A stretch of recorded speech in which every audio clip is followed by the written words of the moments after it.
Hello everyone. We're going to talk about how to practice today. It is a very important subject. If I can tell you about my experiences, and it might help you. Okay, I went to new school in New York at the beginning of my jazz learning years, and I had some great teachers. And I learned from all of them, don't get me wrong. I mean, Peter Bernstein was my teacher. He was great. But everybody needs to learn in their way. So you have to make up your own way of practicing. And it's important to do that. It's not like one recipe fits all. I mean, the quickest point from A to B in jazz is by learning standards, because you can't learn any kind of music without this repertoire. Can you learn classical music and say that you know how to play classical music without learning Bach? I don't think so. Can you learn British literature without Shakespeare? It's the same thing. If you want to know about bebop, you have to know Charlie Parker. That's common for everyone. I mean, you have to learn certain standards, chord tones, and approach tones, scales, everything you can learn. But the process should be different or might be different. So you have to find your own way. What do I mean? I mean, jazz takes a lot of time to learn. It's a tenacious process. It takes a while, okay? And sometimes students quit before they can get to there, because they try to over-disciplinize themselves. You can't learn by beating yourself up. You have to sit down, think about your practice routine or what you want to practice, and try to make it as entertaining as possible. If your practice sessions are entertaining, then you can practice longer. Common sense, right? But when I was young, I never thought about that stuff. I wanted to be the greatest guitar player on earth by just practicing hours and hours. At 12 hours a day, I can get there. And that doesn't work that way. First of all, you can't practice that long. You get bored a lot if you practice the same thing over and over. So I'm a true believer of non-linear practicing. You practice a couple of stuff here, you practice a couple more other stuff here, and then indirectly they help each other. I believe that. Okay? So, actually, this whole video idea came up with a comment under one of my videos. In one of my videos, I said, you should practice improvising by doing it. Okay, one of the students there, he wasn't clear about that, and he to come on, everyone else says otherwise, something like that. But let me tell you my point. What do I mean by that? Okay, let's say I have a video about chromatic approach tones. Actually, you can check it out. The link is here. And it teaches you different techniques of chromatic approaches, right? Let's take something simple like a D minor. I mean, on 5th position, all right? And then your goal is to practice chromatic approach from below. And you should always try and use a metronome. This is an old school metronome. Most people use it from their phones. That's fine too. And this should click on 2 and 4. Okay? Alright, so one by one, I'm going to approach every chord tone from below. Okay? Because we're practicing chromatic approach tone from below. Alright? So first, I do the written example, like in that video. Okay?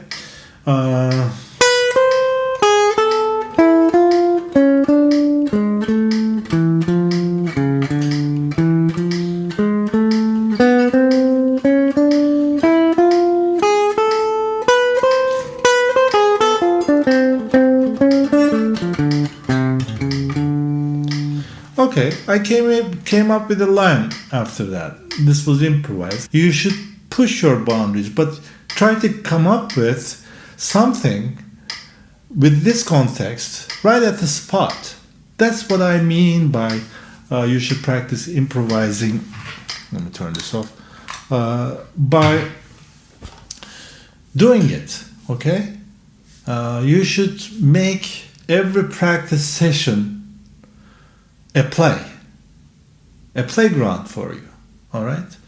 Then let's say you want to practice whole step chromatic approach tones in the form of whole step from above and half step from below. It's also in the same with your chromatic approach tones. All right, so you're going to approach the D, F, A, C, and D. So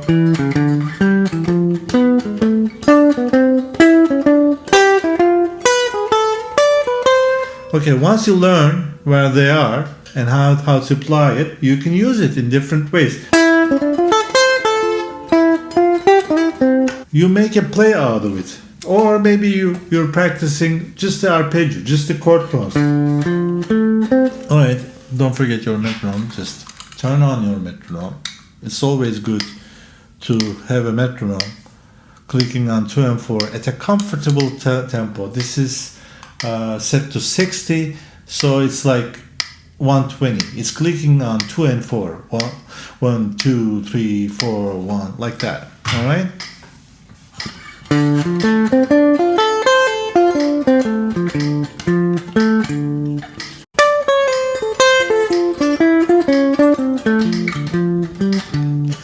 Okay, I'm playing with D minor chord tones. I was on 5th position. I found myself going on the 7th position. Okay, all right, that's another thing. You should limit yourself at certain aspects to expand your creativity. Let's say you're learning Autumn Leaves. Okay, you should learn the melody. Let's play it in A minor. It's easier. So you learn the melody, you learn the chords, okay? And after learning all of them, you want to play it, right? Turn on the metronome and try playing the chord tones and everything, but limit yourself into a certain position. All right? If you're playing Autumn Leaves in A minor, your first chord is going to be D minor. So limit yourself to 5th position and play the whole tune on 5th position. Try to color it up. Improvise on 5th position. Okay? And then you try the 7th position. Once you get comfortable, you go on to the 10th position, 12th position, and come back to 2nd position. And then you learn all your arpeggios and try to apply those techniques. If you can't do anything, maybe you study one written example or 2 written examples, okay?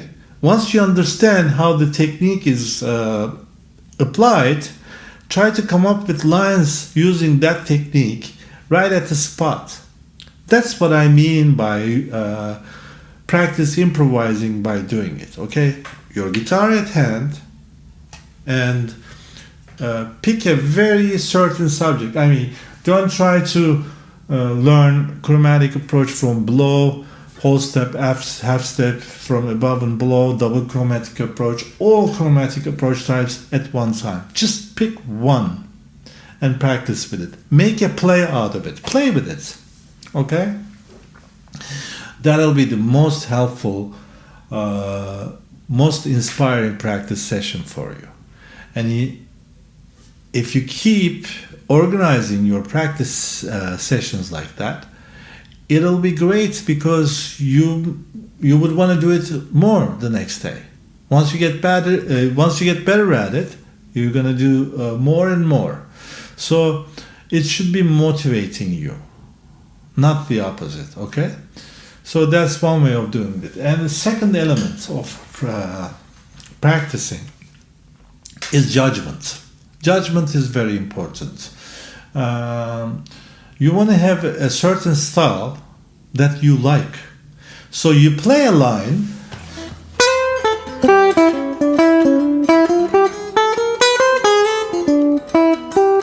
Okay? You think about it. Do I like this line? And it's very normal. You should think about it. You should try to play some lines that you like. Not thinking, oh, people will love this. You should love it. Okay?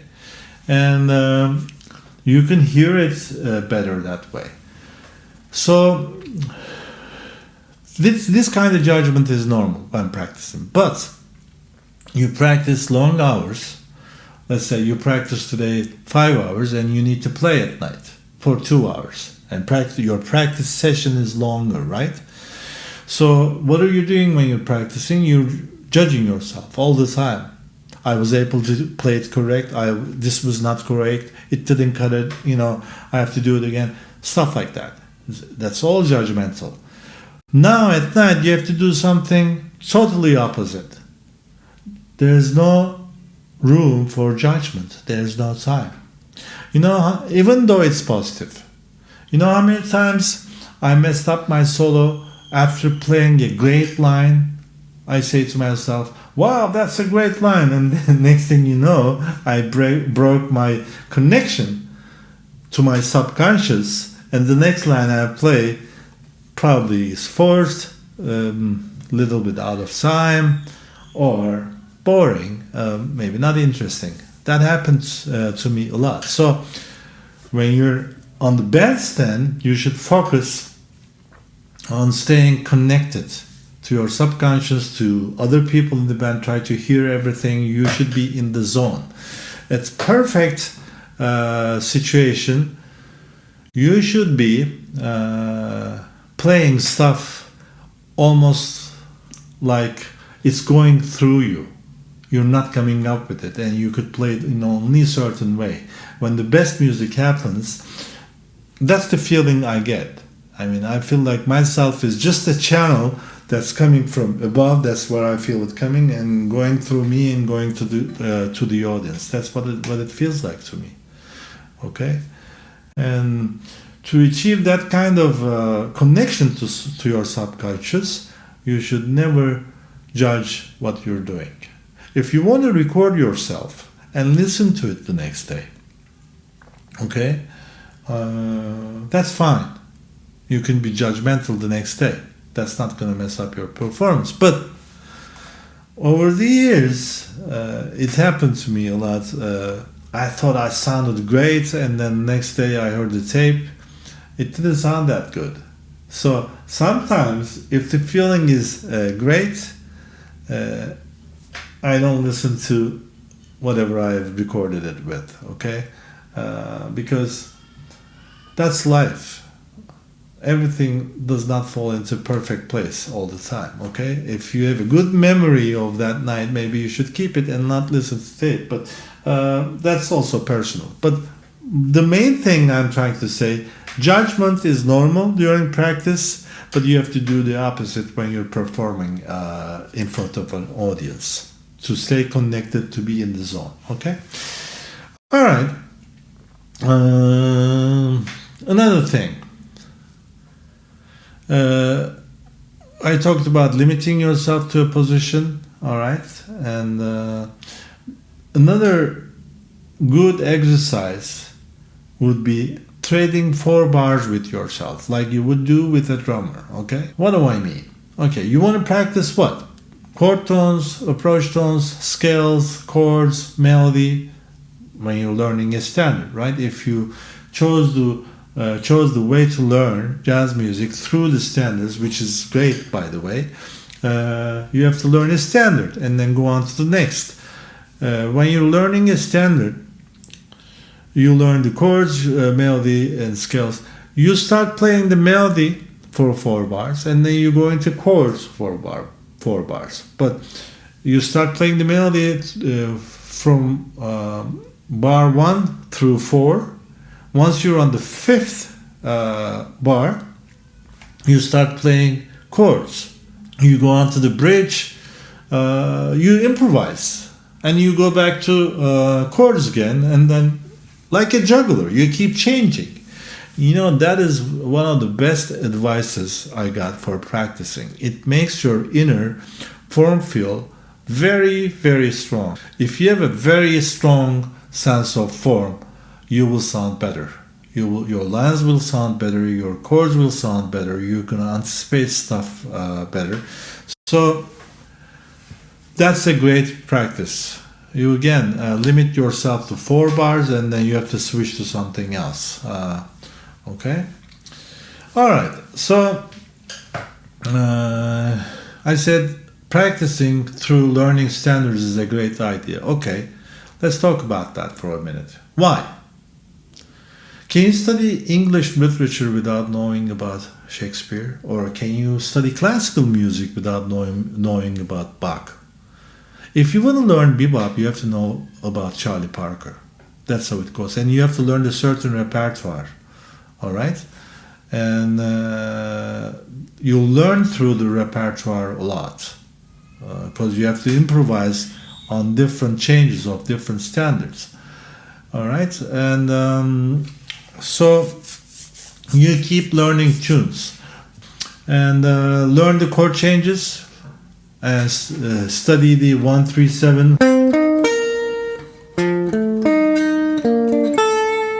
you know, like 1-3-7 exercises, and then try to add more to it.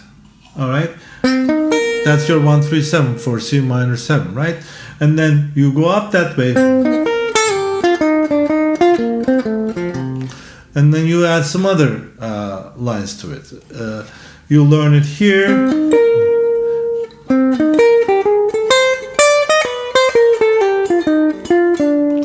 And you add more stuff to it later. I mean, like I said, try to improvise on different positions, on different places of your guitar. And then if you're studying 1-3-7 of a C minor, you should always have a chord close to where you're playing your line, right?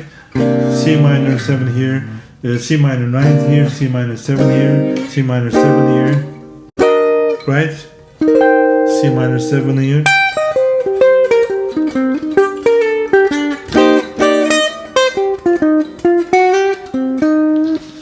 And always try to play with your subject, okay? That's gonna make your sessions more entertaining. So this is what I want to say about the subject of practice time. Your practice time is valuable. Your concert times are a lot shorter. Most of your days go by practicing, long hours, so make the most of it. That's also life. You should have a great time while practicing it. It should be entertaining for you. Try not to over-disciplinize or beat yourself up and not spending unpleasant moments, okay? And try to play stuff that makes you happy. Think harder and practice happier. All right. Have a great week.